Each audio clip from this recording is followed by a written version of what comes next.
C'est bien, comme ça vous n'avez pas trop avancé, c'est parfait ça. Voilà, c'est super, ça va être très convivial. Parfait, merci. Allez, à vous.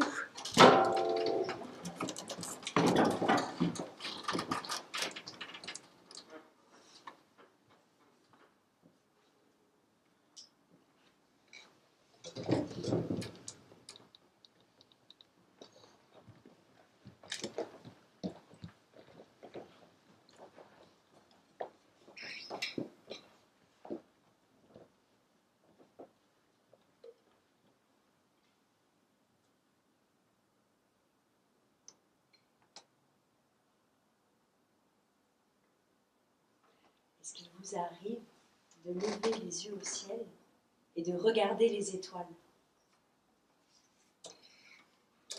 De les relier entre elles, dans votre tête, pour former des constellations.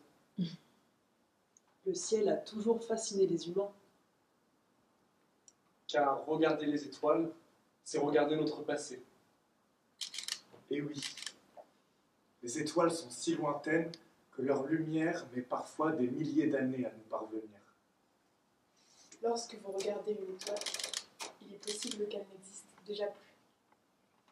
Vous ne voyez que le reflet de ce qu'elle était lorsqu'elle brillait encore, il y a des milliers d'années. Tous les atomes de notre corps et de cette terre ont été fabriqués dans des étoiles et expulsés l'heure de leur mort. C'est pourquoi nous pouvons dire que nous sommes tous des poussières d'étoiles. Gardons la tête dans les étoiles. Ouvrez grand vos oreilles.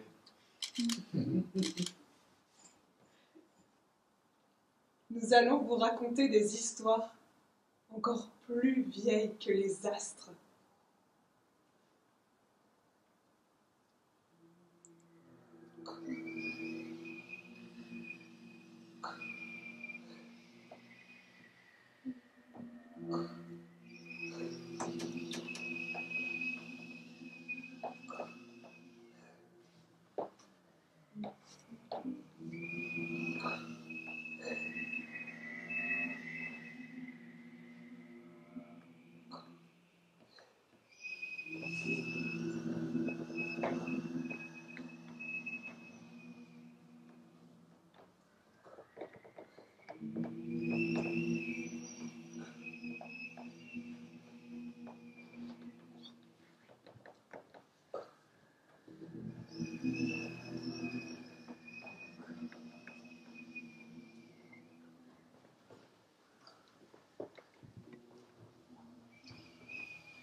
Il y a très, très longtemps, si longtemps que personne n'était né ici. Ni vous, madame, ni vous, monsieur, ni moi non plus, d'ailleurs. Le ciel était très bas. Bas là. Si bas qu'on pouvait le toucher en tendant les bras. Les nuages étaient si nombreux que personne n'avait jamais vu le soleil. Certains se servaient même des plus gros nuages pour étendre leur linge ou suspendre leurs outils. Et les plus rêveurs s'amusaient même à les peindre. La nuit était si noire que personne ne sortait.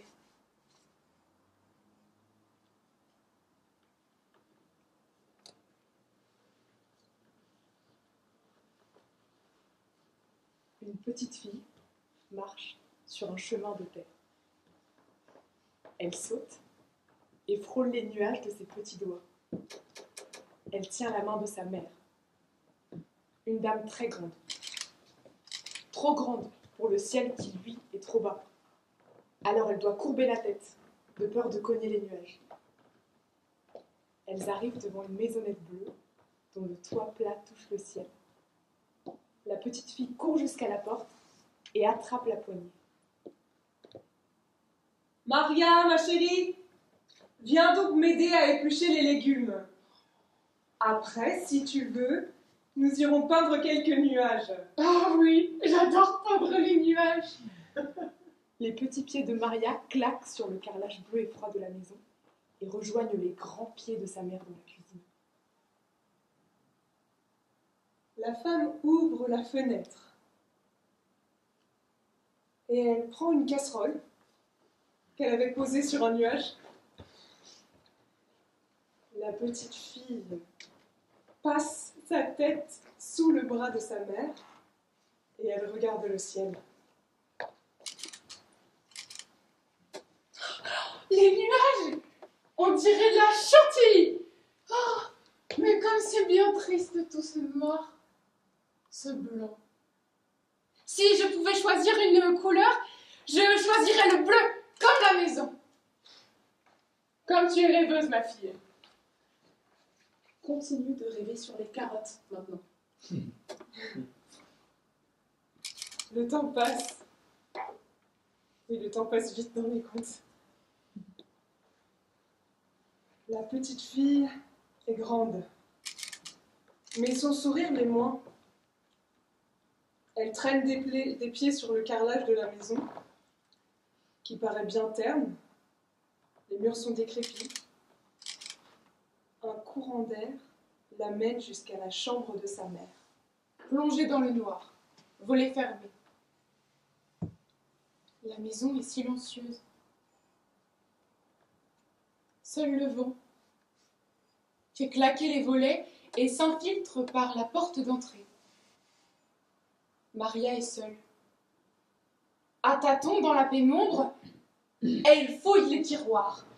Un premier tiroir pour les sous-vêtements, un autre pour le linge de lit, Et un troisième pour des vieux jouets laissés à l'abandon, dont Maria ne se sert plus déjà depuis bien longtemps. et alors Maria s'avance vers le grand secrétaire en bois. Et alors la clé se trouve encore sur la serrure. Elle la tourne 2 fois. Clic, clic. Et alors? Elle fait glisser le tiroir sur ses rails.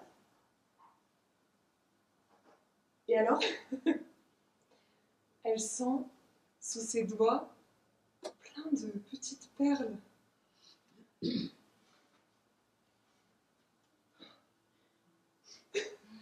Elle sort du tiroir un collier de perles.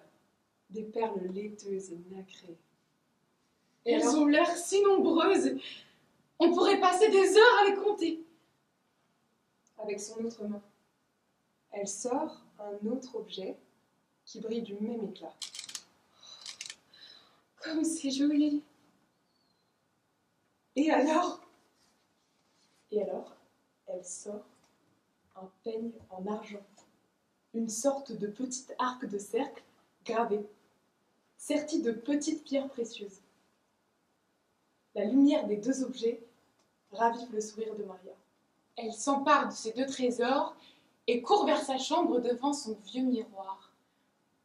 Elle essaye le collier, sourit à son reflet et lui va ravir. Elle attrape une mèche de ses longs cheveux et se met à brosser. Et alors? Brosser, et alors brosser, jusqu'à en avoir mal au poignet.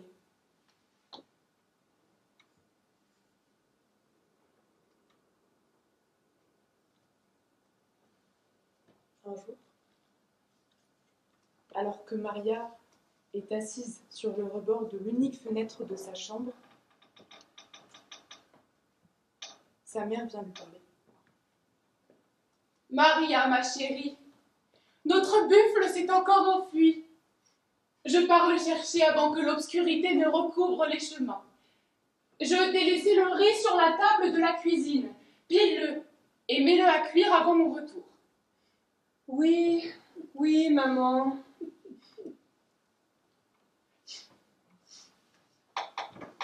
Mais Maria continue de compter les perles de son collier. Elle prend mèche par mèche ses cheveux et elle peigne. Elle peigne. Elle peigne. La bougie s'éteint. Elle peigne. Elle peigne. Le cliquetis de la serrure fait sursauter Maria. Il fait nuit noire. Sa mère rentre et le riz n'a pas bougé d'un millimètre. Le buffle était tellement têtu qu'on aurait cru un âne. Je suis épuisée. Maria, ma chérie, je t'ai dit 20 fois de ne pas rester dans le noir. Maria s'élance dans la cuisine. Elle attrape un pilon, mais tombe nez à nez avec sa mère. La vieille dame inspecte la jeune fille, mais s'arrête net sur le morceau de collier qui dépasse de sa main tremblante. Ta rêverie nous mènera à la ruine, Maria. La salive de Maria prend un goût amer. Elle reste coincée dans sa gorge. Maintenant, suis-moi. Nous allons devoir piler le riz dans le noir. Mais qu'y a-t-il de mal à rêver? Maria suit sa mère en baissant les yeux. Elle regarde ses trésors qui scintillent dans sa main et elle les suspend sur un nuage. Et boum! Premier coup de pilon. Et boum! Deuxième coup de pilon. Maria! Boum! Boum! À ce rythme-là, on y sera encore demain, Maria! Boum! Boum! Boum! Boum! Boum! Un groupe de pigeons se fait réveiller par le vacarme. Et boum! Rou! Boum! Rou! Boum! Rou! Boum! Rou! Je rêve ou la maison rapetisse. Et boum! Rou! Boum! Rou! Boum! Rou! Mais les humains, il faut monter le ciel!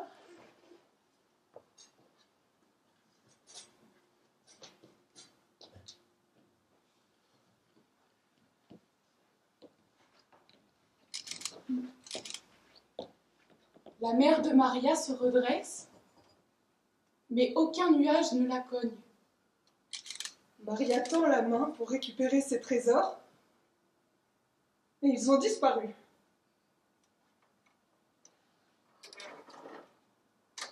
Elle lève la tête, et dans le ciel, elle reconnaît, éparpillées, les perles de son collier. Elles ne seront plus jamais à mon cou. Elle sent la main de sa mère qui prend la sienne. Regarde, elles ont l'air si nombreuses. On pourrait passer des heures à les compter. Un vol de pigeons attire leur regard vers Le peigne. les deux femmes éclatent de rire. Le peigne, il illumine le ciel. La nuit n'est plus noire. Ce soir, prenez une couverture et allez observer le ciel. S'il n'est pas trop couvert, vous aurez peut-être la chance d'observer le peigne et les perles du collier. Ou devrais-je dire, la lune et les étoiles.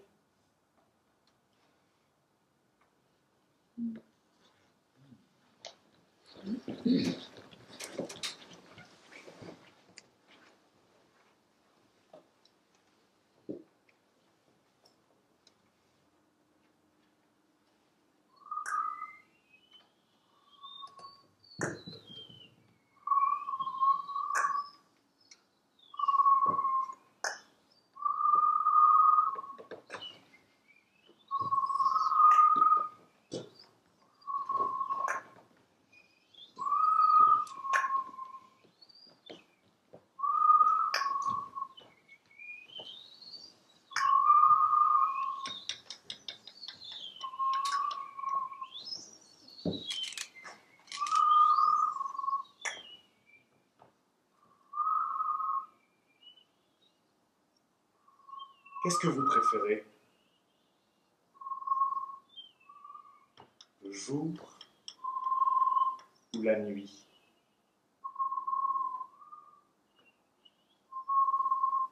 C'est une vraie question. Le jour, tout le monde le jour ici. La nuit. Le jour, il y a beaucoup de jours, on est très solaire ici. Il y a beaucoup de jours.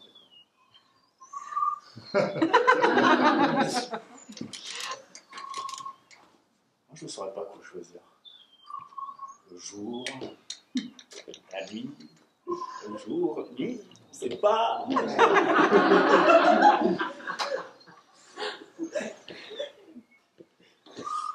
Victor, pour toi, c'est quoi la nuit? Pour moi, la nuit, c'est l'obscurité et les étoiles.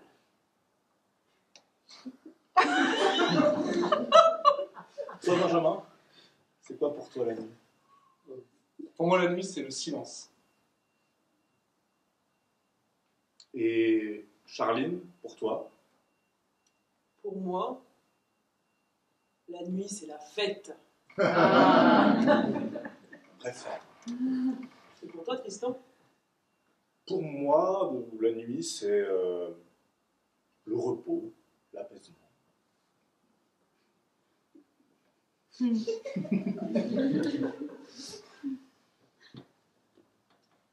C'est un village. C'est un village au bord d'une rivière. C'est un village au milieu d'une plaine aride. C'est un village de chasseurs, de pêcheurs, de tailleurs et de sculpteurs.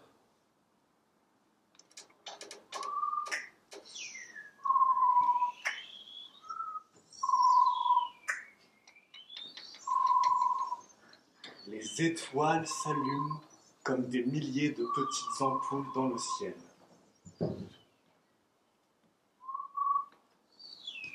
La brume envahit la vallée et rafraîchit le sol. Le silence berce les dormeurs.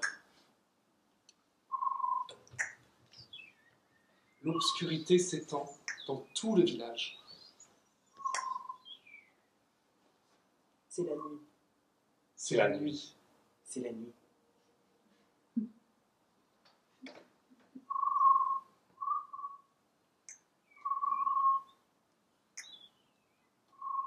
Au petit matin, le soleil se lève. Le village se réveille petit à petit. Les premiers hommes sortent de leurs habitations, se saisissent d'arcs, de lances, de flèches et s'aventurent en dehors du village. Les plus âgés sortent à leur tour, ramassent de la paille au sol, s'assoient et la tissent. Les plus jeunes vont à la rivière, remplissent de grandes cruches d'eau et des sacs d'argile. Les enfants se réveillent en dernier.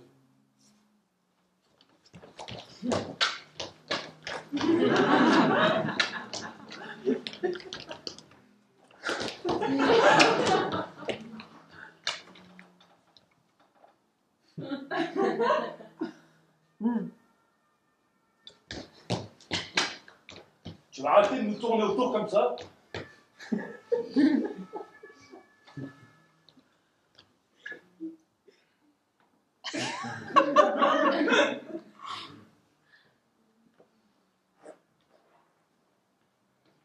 Tous sont au travail. Le soleil est haut dans le ciel. Il chauffe le village et les villageois. Un des villageois s'arrête un instant. J'ai faim. Quand qu'est-ce qu'on mange? Quand le soleil sera couché. Les villageois reprennent leur travail, mais les rayons du soleil chauffent le sol.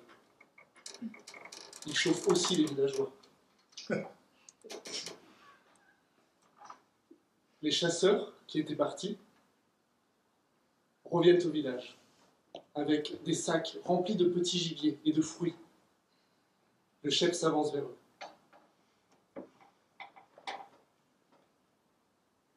Vous êtes déjà là? Le soleil est encore haut dans le ciel.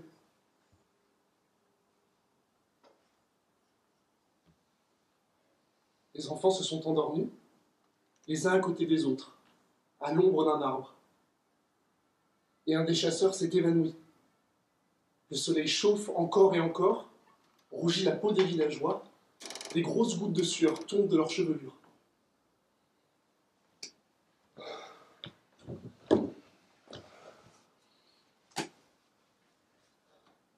Cette journée n'en finit pas. La nuit n'arrive pas. Et qu'est-ce qu'on fait si elle vient pas? N'importe quoi, elle finira par venir. Et l'eau qui s'évapore? On va s'assécher. On va mourir. Mourir de soif. C'est pas beau.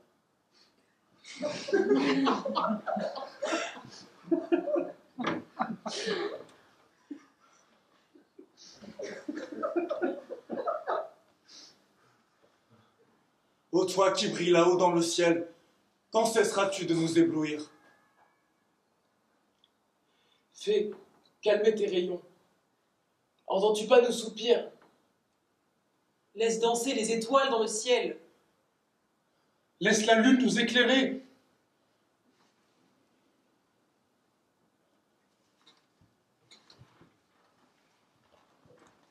Les enfants se sont réveillés. Et un serpent, sur un toit ensoleillé, observe ce spectacle. Un petit rongeur passe à travers les habitations du village. Il s'arrête à l'ombre d'un rocher, gonfle ses tout petits poumons. Le serpent le regarde, le fixe, lui saute dessus et l'avale. Et se glisse dans le trou près du rocher.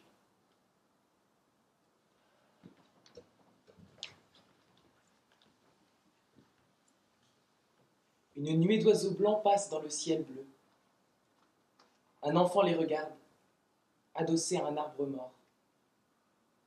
Les oiseaux se posent juste devant lui.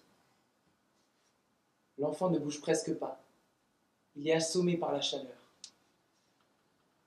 Les oiseaux piaillent. Il écoute. Ce sont les serpents. Ce sont les serpents qui ont volé la nuit. Oui, Oui, je les ai vus. tu mens. Je ne mens pas. Je ne mens pas. Un soir, ils sont sortis par milliers. Le roi des serpents s'est mis à chanter. Un beau chant. Un chant en l'honneur de la nuit. Et quel était ce chant? Je parle pas très bien le serpent, mais ça faisait quelque chose comme... Ça...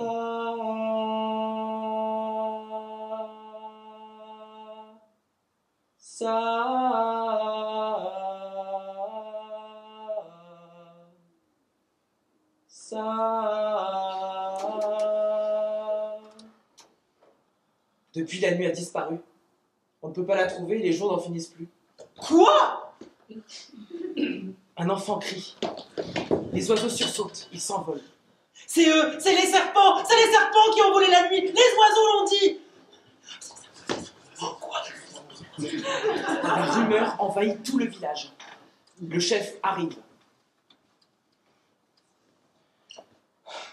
Nous devons faire quelque chose. Il nous faut faire quelque chose afin que la nuit revienne. Il faut donner un cadeau au serpent, sinon sans quoi nous ne pourrons pas avoir la nuit. Nous avons rassemblé nos plus beaux objets.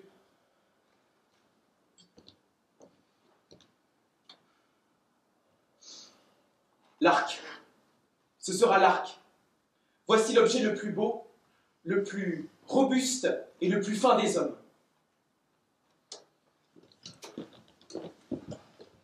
Le chef des hommes est envoyé en émissaire. Il part, l'arc sur le dos, à la rencontre des serpents. Il marche encore. La chaleur cadence ses pas et il continue. Il lève la tête. Il arrive à l'orée d'une immense canopée. Il entre. Des bruits l'envahissent. Des regards de toutes parts l'observent. Des cris de singes. Des crissements de pattes. Des yeux partout qu'il observe. Il lève la tête. Il est devant une immense grotte sombre. L'entrée du royaume des serpents. Il pénètre dans la caverne. Il s'y enfonce petit à petit. Il ne voit même plus ses pieds. Il est dans l'obscurité totale. Il profite de cet instant, s'immobilise un instant dans la pénombre. Il s'adosse à une paroi rocheuse. Elle est douce, fraîche, réconfortante.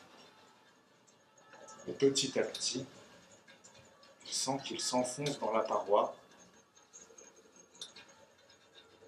Il sent des ondulations dans sa nuque, dans son dos, derrière ses genoux et sur ses chevilles. Il entend un sifflement au creux de son oreille. La caverne est recouverte de centaines de serpents. D'un bond, il s'écarte de la paroi. Mais les serpents s'enroulent autour de ses chevilles. Il doit se débattre de toutes ses forces pour s'échapper. Il court pendant plusieurs minutes et arrive dans une immense salle. Tout en haut, un halo de lumière s'échappe d'une ouverture dans la paroi rocheuse et vient éclairer une source en contrebas. Une source d'eau scintillante dont les reflets bleus illuminent toute la caverne. L'homme se précipite sur la source, plonge à genoux et boit de pleines gorgées d'eau. Il relève la tête, se fige dans le reflet de l'eau. Un immense anaconda albinos, tacheté d'or et de vermillon, le surplombe. Comment oses-tu perturber mon sommeil, petit homme? La nuit a disparu, et nous les humains, nous ne pouvons pas vivre sans elle. Cela ne me dit pas ce que tu fais ici, dans l'antre des serpents. Est-ce que c'est vous qui avez volé la nuit? Oui, oui. La rumeur dit vrai.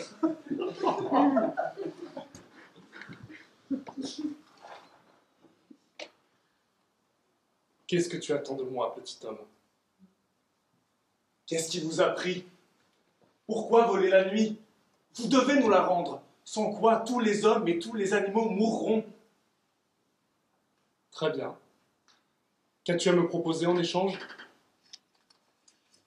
J'ai amené cet arc. C'est l'objet le plus sophistiqué et le plus précieux que nous ayons. Un arc. Quelle idée saugrenue. Je ne peux pas nier que tu as un sacré sens de l'humour, petit homme. Mais nous as-tu regardé? Qu'allons-nous faire d'un arc? Nous n'avons pas de bras. Reviens me voir avec un objet qui pourrait m'intéresser. Alors qui sait, peut-être, je te rendrai un peu de nuit. À bientôt, petit homme. Un arc. Ils s'en foutent, ces hommes.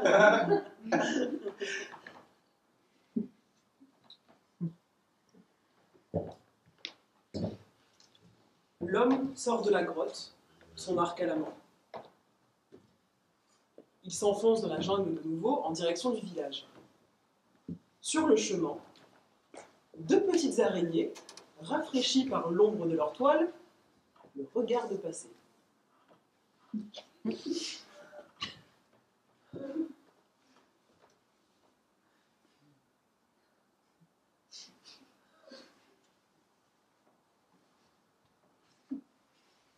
Pourquoi cet humain se déplace sous cette chaleur? Il ne voit même pas les herbes sèches qui lui griffent les jambes. Regarde, il a les sourcils baissés, la tête baissée, les sourcils froncés. Il ne chasse même pas les insectes qui lui attaquent le visage. Ouais. Il a l'air très préoccupé. Hein. Il doit se passer quelque chose. Suivons-le.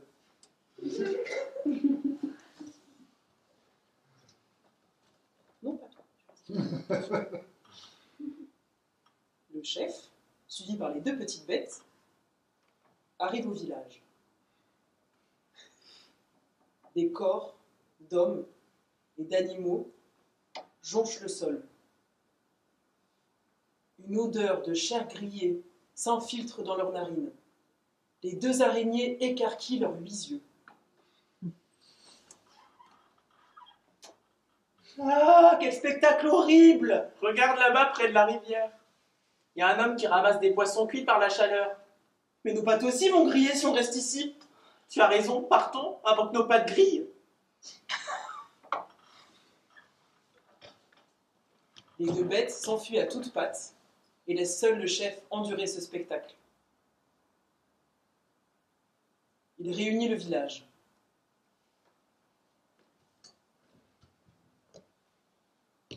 Nous devons trouver un objet utile pour les serpents. On pourrait leur offrir un marteau. Un marteau, c'est bien trop lourd, il le ferait tomber. Ils ne pourraient pas le soulever. Et des habits.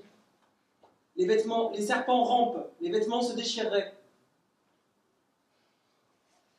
Je n'en peux plus de cette chaleur qui nous empêche de réfléchir. Qu'on leur donne des totems, des bijoux précieux. Ils n'ont pas de mains pour porter les totems, pas d'oreilles pour les boucles et pas de cou pour les colliers. Nous sommes perdus. Nous, les humains, régnons sur le monde grâce à nos mains, qui fabriquent des outils, allument des feux et manient des armes. Nous n'avons rien à offrir aux serpents. C'est la fin de l'humanité.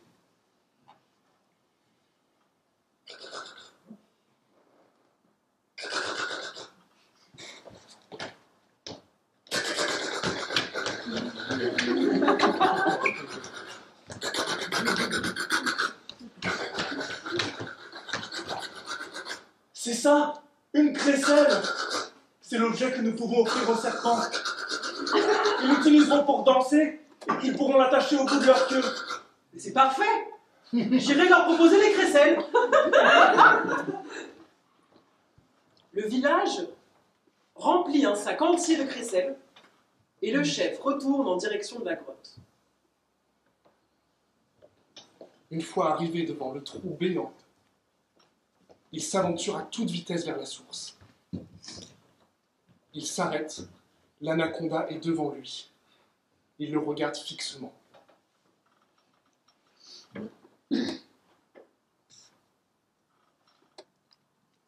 Que m'apportes-tu cette fois?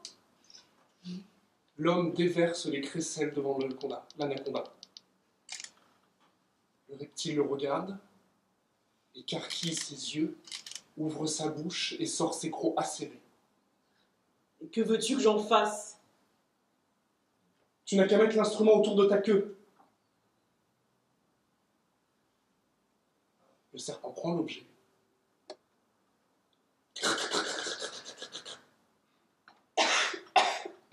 Les serpents tout autour se réveillent.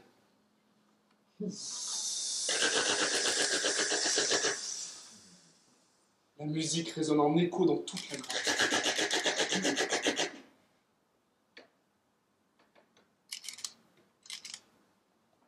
Ce cadeau peut m'être utile. Je t'accorde un peu de nuit. Les reptiles rampent jusqu'à l'homme et portent sur eux un sac en toile. L'homme le prend, le serre, il est léger. C'est tout. Qu'est-ce que je dois faire pour avoir un petit peu plus de nuit? Apporte-moi le poison dont vous induisez vos flèches, et je te rendrai la nuit. Du poison? Mais vous pourriez me tuer? Bien, débrouille-toi avec ce que tu as. Je pense que nous nous reverrons très bientôt. L'homme repart, traverse la jungle la tête baissée, trébuche sur quelques racines, et quand il relève la tête,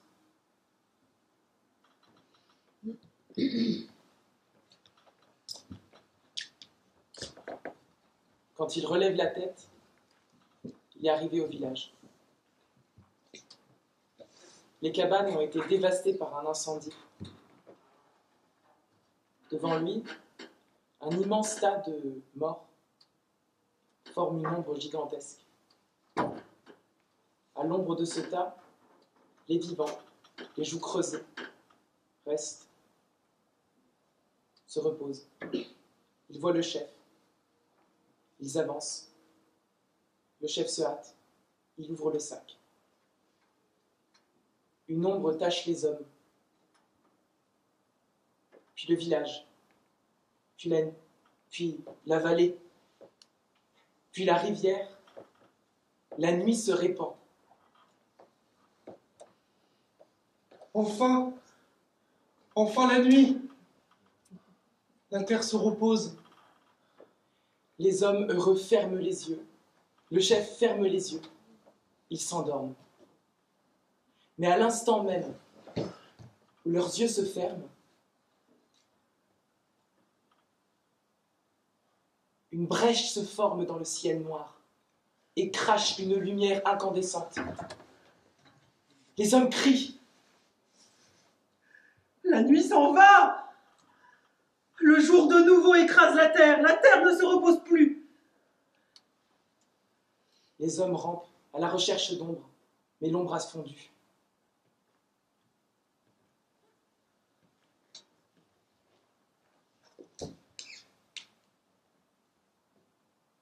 Les humains doivent donner le poison au serpent. C'est la seule solution pour retrouver la nuit. Ils vont dans le champ voisin pour le récolter, le préparent. Le chef en remplit un grand bocal en terre cuite. Mes amis, je pars pour le royaume des serpents. Je vais retrouver la nuit pour la rendre au ciel, aux animaux et aux hommes. Tenez bon, nous serons bientôt libérés de cette fournaise.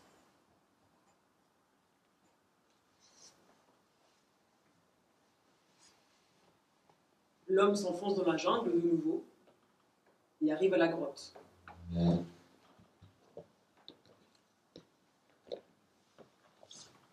Dans la caverne sombre, des rires et des sifflements triomphants résonnent. Il avance jusqu'à la source où le roi des serpents se prélasse dans l'eau. Roi des serpents, je suis revenu. Le serpent sort de l'eau, des gouttes nacrées dégoulinent de ses écailles. Alors, comment était cette nuit? Bien trop courte. Tu es venu là pour te plaindre des guerpiers en vitesse. Il plonge. J'étais en train de prendre un merveilleux bain et tu m'as interrompu. Il plonge. Des éclaboussures atterrissent sur la tête du chef. Le roi sort lentement sa tête de l'eau. Mais je vois que tu n'es pas venu les mains vides. J'apporte le poison que tu m'as demandé. Maintenant, rends-nous la nuit. Ne sois pas si pressé. Je te trouve encore trop fier et ton air trop méprisant. Que veux-tu de plus? Rampe devant moi. Le chef s'immobilise quelques secondes.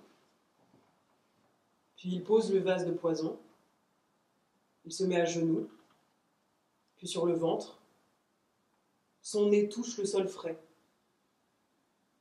Le roi des serpents rit, triomphant. Toute la grotte tremble. D'un coin sombre, il sort un sac bien plus gros que le précédent. Il reste une condition. Lorsque je t'aurai remis la nuit, ne la libère pas avant d'être arrivé à ton village, sous aucun prétexte. D'accord. Promets-le, on ne sait jamais avec vous autres. Je promets de ne pas ouvrir le sac avant d'arriver au village. Très bien. Maintenant déguerpis, et que je ne te revoie plus jamais. Le chef sort de la grotte et brandit le sac en l'air. Soleil! Ton temps est bientôt fini. La nuit va revenir te tenir tête. Deux toucans s'envolent dans les arbres.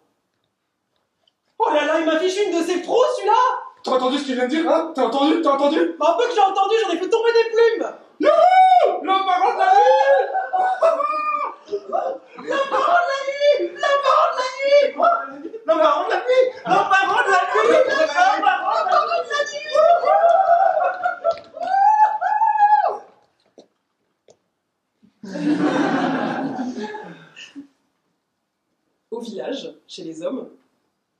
c'est le silence. Les plus courageux sont partis en bordure de la jungle pour attendre le chef. Au bout d'un moment, ils entendent un bruissement, puis en deuxième, puis en troisième. Toute la jungle est en mouvement. Ils aperçoivent dans les broussailles une figure munie d'un gros sac. « Les amis, j'ai la nuit !» Le chef accélère en voyant les villageois, mais il trébuche sur une racine. Le sac tombe, la nuit s'ouvre. En un éclair, toute la terre est recouverte d'une ombre noire, y compris le village des serpents. Le roi des serpents avait réuni ses fidèles et distribuait le poison, chacun son tour. Ce noir soudain le fait sursauter. Le vase de poison lui échappe des mains et le poison se répand au sol. Misérable humain, tu n'as pas respecté ta promesse. Au loin, les serpents entendent les cris de joie des animaux et des hommes qui s'élancent vers le ciel. La nuit, de retour, la lune les regarde en souriant pour répondre à leur message.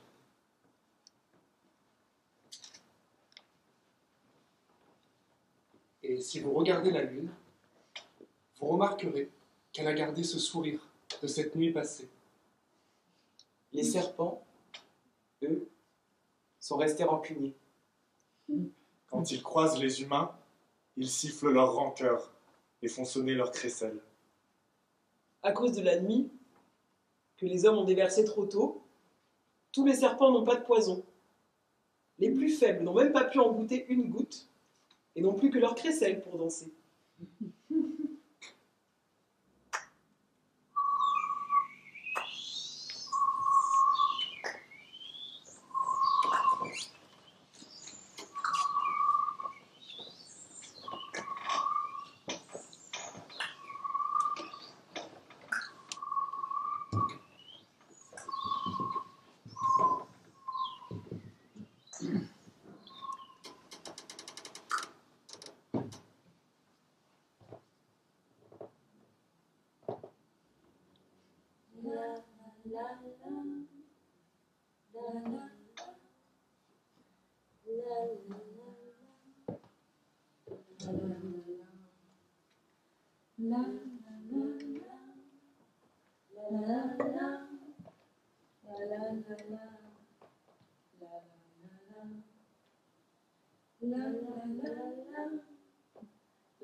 C'est la fin de la nuit.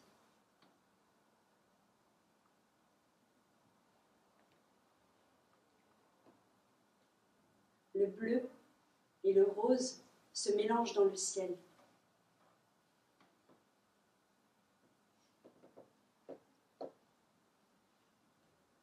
Les toits des maisons du village sont recouverts d'une épaisse couche de neige.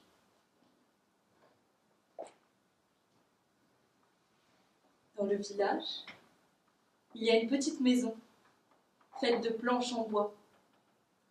Les planches en bois sont usées, comme si elles avaient été dévorées par les termites. Sur le chemin qui mène à la maison, une jeune fille, La lune. elle marche sur les pavés. Elle rentre dans la maison, court jusqu'au feu de cheminée et se frotte les mains. La mère est assise sur un fauteuil, près de la cheminée.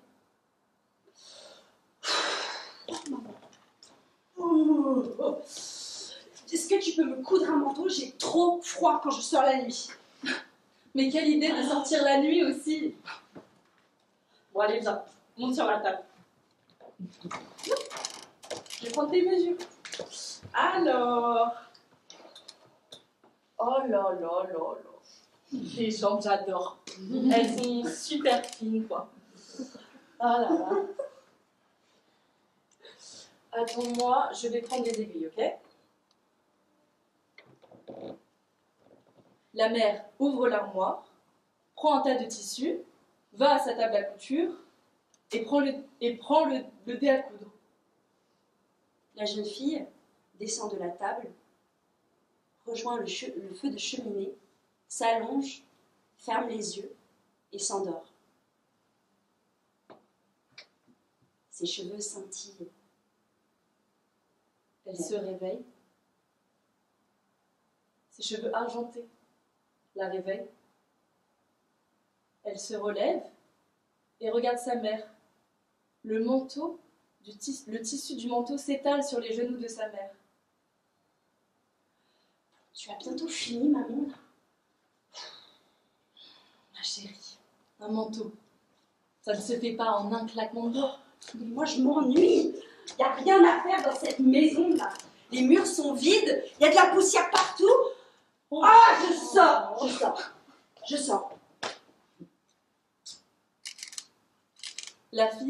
La jeune fille, marche dans la rue pavée. Au bout de la rue, elle lève les yeux et regarde le ciel. Elle fait un signe aux étoiles. Des étoiles descendent du ciel, tournent autour d'elle, l'attrapent par les cheveux et la montent dans le ciel. La jeune fille, la lune et les étoiles dansent ensemble dans la nuit. Elle danse. Mais arrête! C'est bon, ok. Bouge pas. Ok. Le jour se lève. Les cheveux de la jeune fille se ternissent et retombent. Il est temps de rentrer. La jeune fille et les étoiles font la course jusqu'à la maison. Depuis la terre, la jeune fille dit au revoir aux étoiles. Elle est devant la porte, pose doucement sa main sur la poignée, prend une grande inspiration et rentre. La mère est accoudée à la table à couture, lunettes au bout du nez. Une petite bougie éclaire l'aiguille qu'elle tient dans sa main. Elle lève les yeux, se retourne.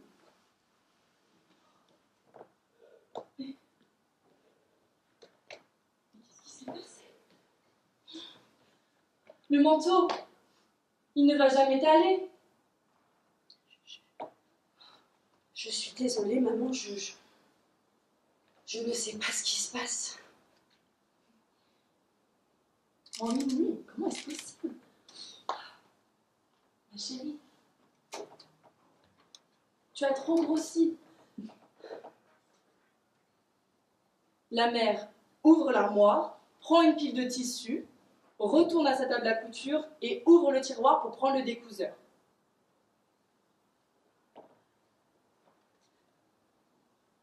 Encore en une nuit. Pourquoi je change tellement comme ça? J'ai peur. La jeune fille s'assoit sur le tapis et finit par s'endormir. La nuit revient. Lorsqu'elle se réveille, elle voit sa mère en train de défaire les tissus. Elle regarde par la fenêtre. Elle se glisse dehors. Elle marche jusqu'au bout de la rue.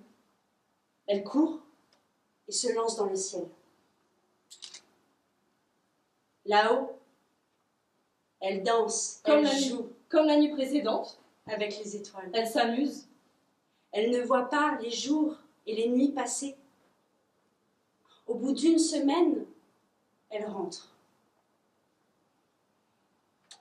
Elle ouvre la porte de la maison. Il y a des tissus partout sur le sol. Sa mère, en train de coudre le manteau.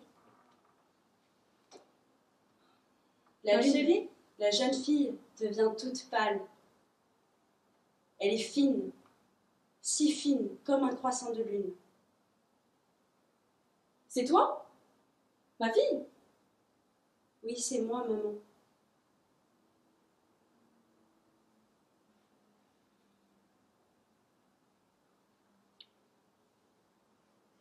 C'est une plaisanterie. Je me suis acharnée jour et nuit sur ton manteau. Tu as trop maigri. J'ai pris trop de temps. Puis toi, tu es toujours dehors, tu es tout le temps absente, je suis seule. Si tu préfères être dehors, alors reste-y. La jeune fille emporte le grand manteau sombre et sort. Elle monte doucement dans le ciel. Le manteau s'étale autour d'elle. Les rebords du manteau scintillent. Ils forment un grand halo autour d'elle. Une larme coule sur sa joue. Une petite étoile orange regarde la lune. Elle demande à sa voisine une étoile plus blanche et plus grande. Pourquoi la lune pleure-t-elle? Elle a peur parce qu'elle grandit. Ma grande, grande sœur, la lune, tu veux faire un jeu? La lune sourit et hoche la tête. Elle tourne dans le ciel, de plus en plus vite. Les étoiles essaient d'attraper un bout du manteau. Toutes les étoiles arrivent et accrochent un bout du manteau. Je l'ai! Moi aussi! Des milliers de voix s'exclament dans le ciel. La lune et les étoiles dansent une ronde. Elles sont liées pour l'éternité. La lune ne redescendra plus. Dans la maison, la mère récupère un tissu et son dé à coudre. Elle attrape une allumette, approche la bougie, elle s'arrête, regarde autour d'elle. Il y a des rayons blancs qui traversent la pièce. Tout est illuminé. Elle regarde entre les planches de sa maison. Elle se lève, ouvre la porte, lève la tête. Ses yeux brillent. La mère sourit, la lune aussi.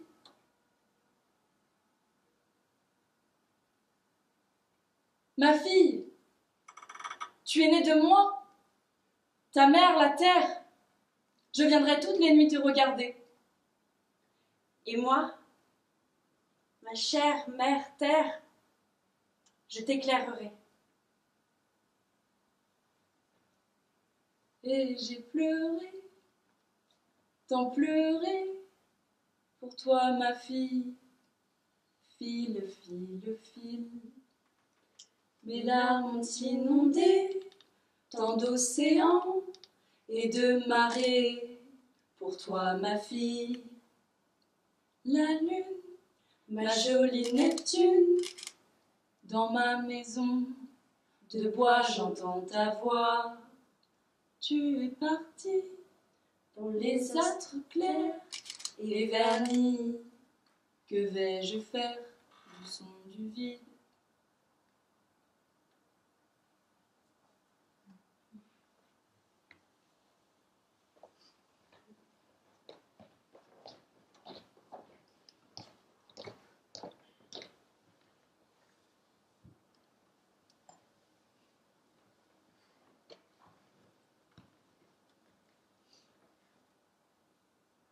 Est-ce que vous avez déjà imaginé ce qu'il y a dans le ciel?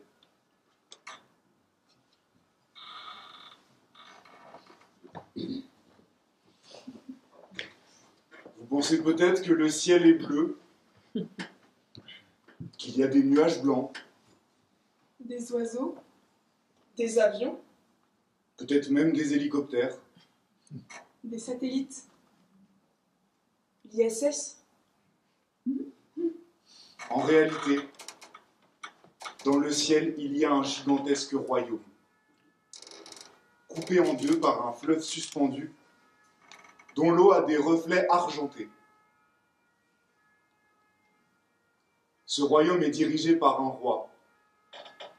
C'est le soleil qui dirige ce royaume. Il habite dans un grand palais blanc, avec les moulures des fenêtres dorées. Le soleil a une fille. Oui, il a une fille. C'est la plus grande tisserande du royaume.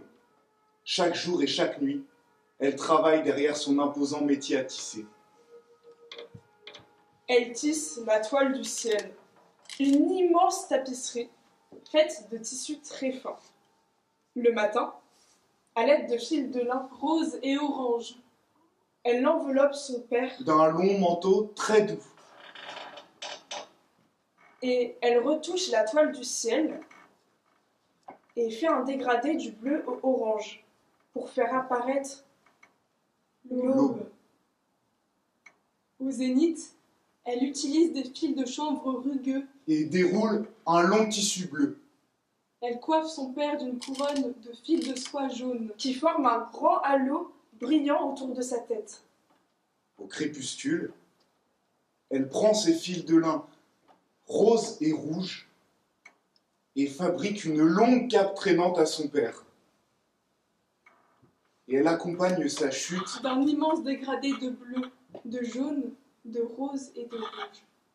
Le soir, à l'aide de fils de soie noirs et argentés, elle forme une toile luisante.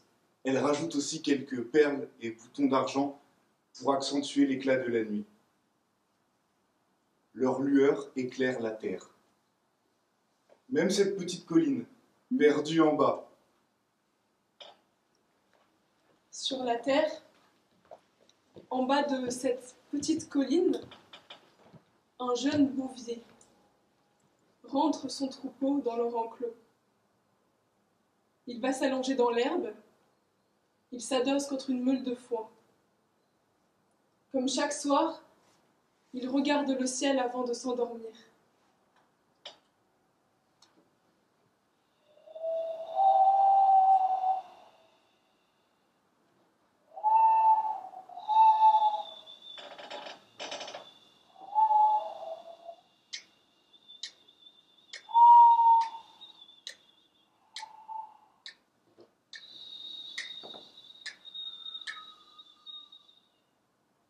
Ce soir-là, le bouvier entend un léger claquement, comme le bruit d'une navette sur un métier à tisser.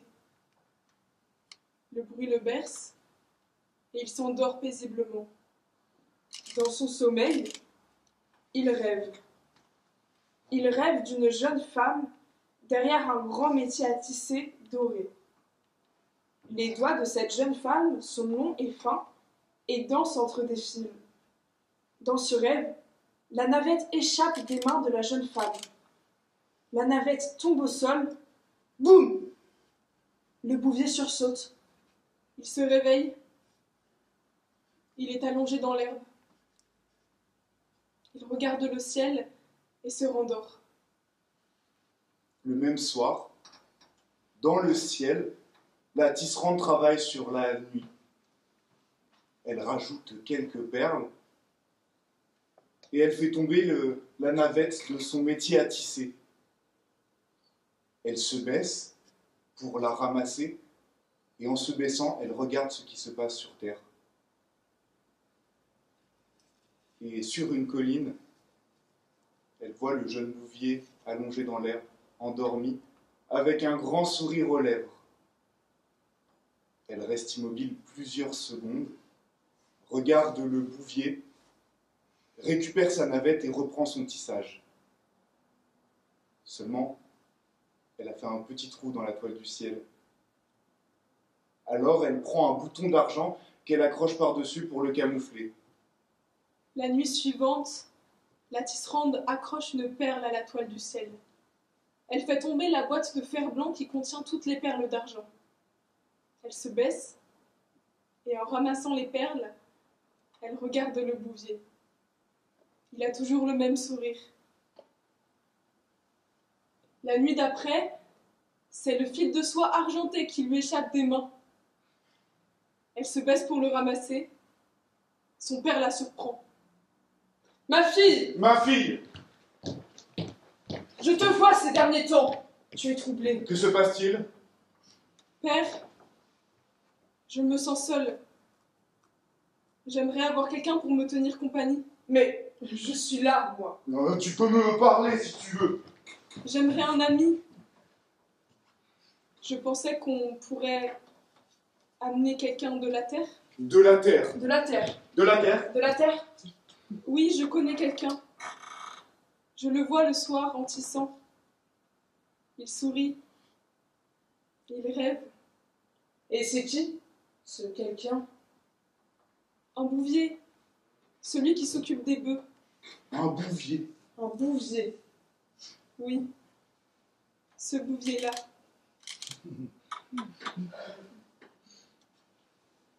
Ma fille, je ne veux que ton bien.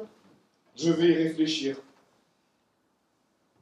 Les jours suivants, il fait moins beau sur la terre. Le soleil se cache derrière les nuages pour réfléchir. Au bout de 3 jours, il finit par accepter. La tisserande prend une bobine de fil rouge.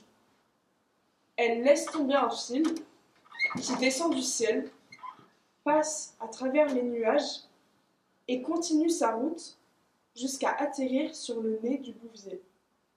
Le fil chatouille le bouvier. Il se réveille. Il voit le fil. Il l'attrape. Il monte dans le ciel. Et elle tire le fil. Il aperçoit ses champs, Puis la forêt, Puis les lacs. les montagnes. les océans. Et les grandes lignes du monde. Il continue de monter La tisserande tire une dernière fois sur le fil. et il arrive devant la tisserande. Derrière elle, il voit le métier à tisser de son rêve.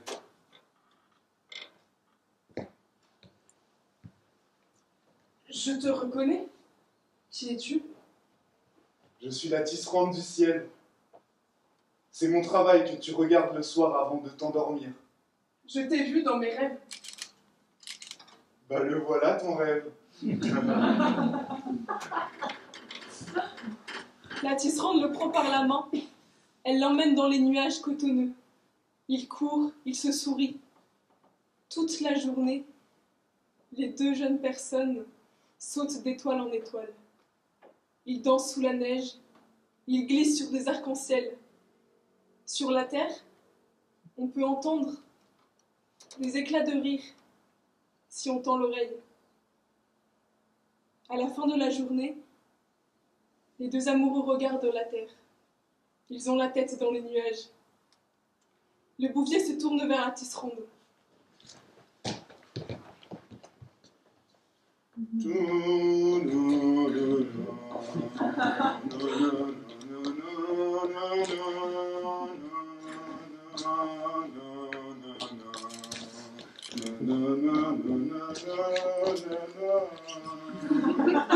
Quand je te regarde, j'ai des étoiles dans les yeux. Dès que je t'ai vu avec ton troupeau, un éclair m'a transpercé le cœur. Mon troupeau, je l'ai abandonné. Ne t'inquiète pas. Regarde.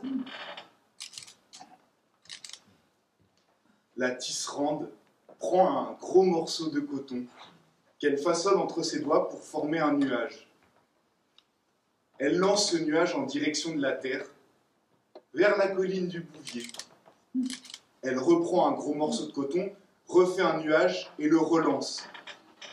Elle relance encore plusieurs autres nuages jusqu'à former un grand escalier qui relie le royaume du ciel et la terre. Le bouvier appelle ses bœufs et son bétail monte au ciel. Après sa journée de travail, le soleil rentre. Il voit que son manteau est râpé. Il va voir sa fille. Ma fille, j'ai vu que tu n'as pas travaillé aujourd'hui. Mon manteau est râpé. Quand est-ce que tu retournes tisser? Père, j'aimerais d'abord me marier avec le bouvier. Ensuite, je retournerai tisser. Ma fille, je ne veux que ton bien. J'accepte, à condition que tu retournes bientôt tisser.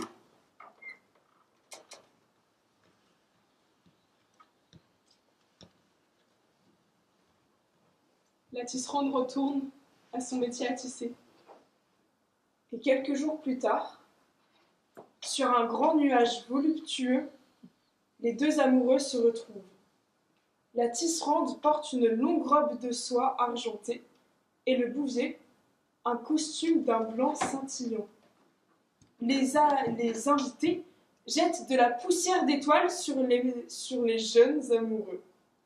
De la terre, on aperçoit une pluie d'étoiles filantes. Les mariés se rapprochent. Ils s'embrassent. La semaine suivante, les jeunes mariés sont sur la lune. Ils rêvassent, regardent la terre. Le bouvier en profite même pour lui montrer la petite ferme dans laquelle il a grandi. Pendant ce temps, dans le ciel, le soleil voit que son état se dégrade. Il y a une grande déchirure qui le traverse et les fils sont usés. Ils ont perdu leur éclat et leur couleur. Il y a même quelques petits trous dans la toile. Il décide donc de retourner voir sa fille. « Ma fille, ce n'est plus possible. Tu as vu l'état du ciel ? Il faut que tu retournes tisser. » « Le travail n'est pas tout dans la vie. Laisse-moi profiter encore un peu. » « Tu as déjà bien assez profité comme ça. Tu retourneras tisser. » C'est donc tout ce que le bouvier t'a appris. Flâner. Ah, puisque c'est comme ça, je vais le bannir. Le soleil se dirige vers le bouvier, l'attrape et l'envoie de l'autre côté du fleuve d'argent. Il est banni. La tisserande retourne à son métier à tisser. Mais il n'a plus la même lueur. Ses yeux sont tellement humides que des torrents de larmes se déversent sur les fils en passant par ses joues grisées par le chagrin. Il y a tellement d'eau que les fils collent et perdent leur couleur, si bien que le tissu est tout gonflé. La toile du ciel est tellement gorgée d'eau qu'il pleut sur la terre. Quant au bouvier, il ne s'occupe plus de son troupeau. Ses bœufs errent dans des champs d'astéroïdes. Le soleil lève la tête, voit l'état du ciel et secoue la tête. Il va voir sa fille.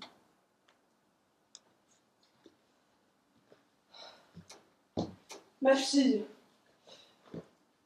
ce n'est pas possible. Tu ne peux pas continuer comme ça. Non mais tu as vu l'état du ciel? Si ça continue, il va finir par s'écrouler. Si ça peut t'aider. Je t'autorise à voir le bouvier, mais seulement une fois par an. Une fois par an? Oui, c'est non négociable. Mais comment je peux traverser le fleuve qui nous sépare?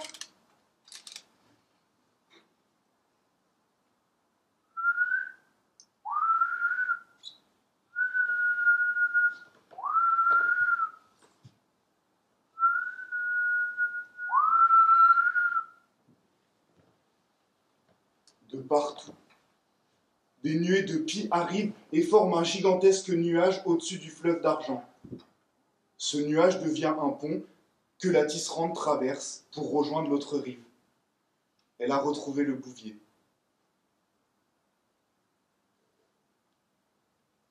Depuis ce jour, chaque année, le 7e jour du 7e mois, tous les habitants de la terre regardent le ciel. Ils espèrent qu'il fasse beau pour que les pluies puissent monter et former le pont. Ainsi, les amoureux pourront se retrouver. Alors, vous n'aviez pas imaginé qu'il y avait tout ça dans le ciel, pas vrai?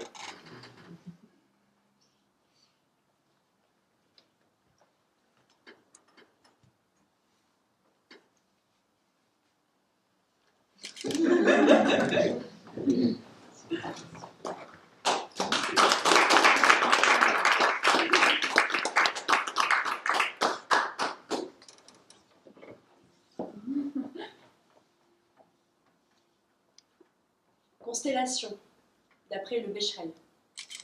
Assemblage d'étoiles fixes dans le ciel. Auquel, pour aider la mémoire, on a associé une figure, soit d'hommes, soit d'animaux, soit de plantes. Et donner un nom pour les distinguer des autres assemblages. Nommer les étoiles pour soulager la mémoire. Quelle méconnaissance du rêve. Quelle puissante imagination de la rêverie!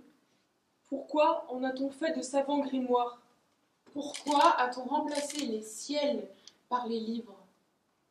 Il y a tant d'histoires dans le ciel que la poésie gênée par les mots ne peut nommer. Alors, écrivain de la nuit, je vous dis, n'oubliez pas votre rêverie. Les étoiles, elles ont pour mission de nous faire voyager vers d'autres univers.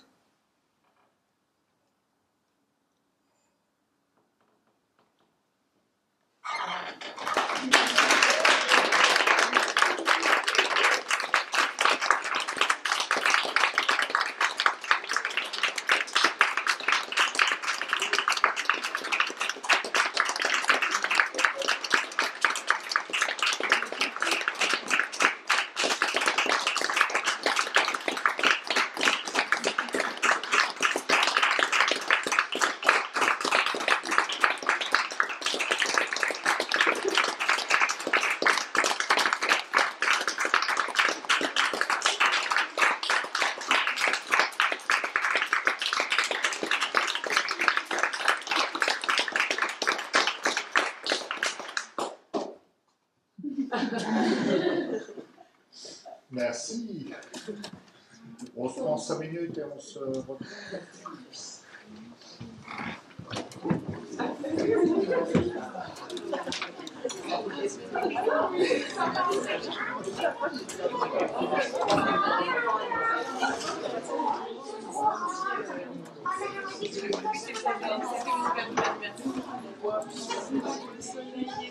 Parce que